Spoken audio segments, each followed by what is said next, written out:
Subversion is the term, if you look in a dictionary or criminal code to that matter, usually is explained as a part of activity to destroy things like religion, government system, political, economical system of a country. And usually it's linked to espionage and such romantic things as blowing up bridges, sidetracking trains, cloak and dagger activity in Hollywood style. What I'm going to talk about now has absolutely nothing to do with the cliché of espionage or KGB activity of collecting information. So the greatest mistake or misconception, I think, is that whenever we are talking about KGB, for some strange reason, starting from Hollywood movie makers to professors of political science and quote-unquote experts on Soviet affairs, or Kremlinologists as they call themselves, they think that the most desirable thing for Andropov and the whole KGB is to steal blueprints of some supersonic jet, bring it back to Soviet Union and sell it to the Soviet military-industrial complex. It's only partly true. If we take the whole time, money, and manpower that the Soviet Union and KGB in particular spends outside of USSR border, we will discover, of course there are no official statistics unlike with CIA or FBI, that the espionage as such occupies only 10 to 15% of money, time, and manpower. 15% of the activity of KGB.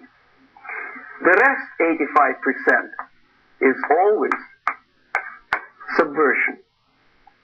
And unlike a dictionary of English, Oxford Dictionary, subversion in Soviet terminology means always a destructive, aggressive activity aimed to destroy the country, nation, or geographical area of your enemy. So there's no romantics in there, absolutely. No blowing up bridges, no microfilms in Coca-Cola cans, nothing of that sort. No James Bond nonsense. It's most of this activity is overt, legitimate, and easily observable if you give yourself time and trouble to observe it. But according to the law and law enforcement systems of the Western civilization, it's not a crime. Exactly because of misconception, manipulation of terms. We think that subverter is a person who is going to blow up our beautiful bridges. No. Subverter is a student who comes for exchange, a diplomat, an actor, an artist, a journalist like myself was 10 years ago. Now, subversion is an activity which is a two-way traffic. You cannot subvert an enemy which doesn't want to be subverted. If you know history of Japan, for example, before 20th century, Japan was a closed society. The moment a foreign boat comes to the shores of Japan, the Imperial Japanese Army politely tells them to get lost. And if American salesman comes to the shore of Japan, let's say 60 or 70 years from now back, and says, oh, I have a very beautiful vacuum cleaner for you, with the good financing, he says, please leave us, we don't need your vacuum cleaner. If they don't leave, they shoot them to preserve their culture, ideology, traditions, values intact. You were not able to subvert Japan. You cannot subvert Soviet Union because the borders are closed. The media is censored by the government. The population is controlled by the KGB and internal police.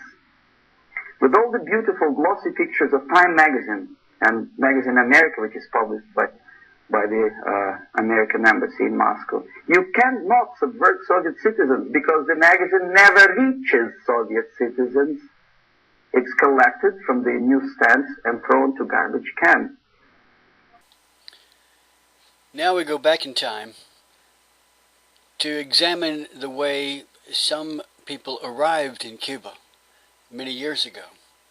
A slave ship was traveling across the Atlantic called the Amistad. The slaves had rebelled and taken over the ship from the Spanish owners of the ship. Somehow or the other, it ended up running aground not too far from New York's Long Island, and several of the slaves left the ship to get fresh water. The Spanish owners of the ship asked the officers of the United States survey ship Washington to help them recover control of the ship from the slaves. This is fairly well known in history, the Amistad, and eventually the case was tried in Connecticut, and then probably in a federal court and on up the chain to the Supreme Court. Ultimately, the slaves were sent back to Africa by the Supreme Court, and the ship, I believe, was returned to Spain. But the punchline is, the slaves on board this ship from Africa, having been taken captive by somebody, I don't know who they were, and sold to Spain and sent to Cuba,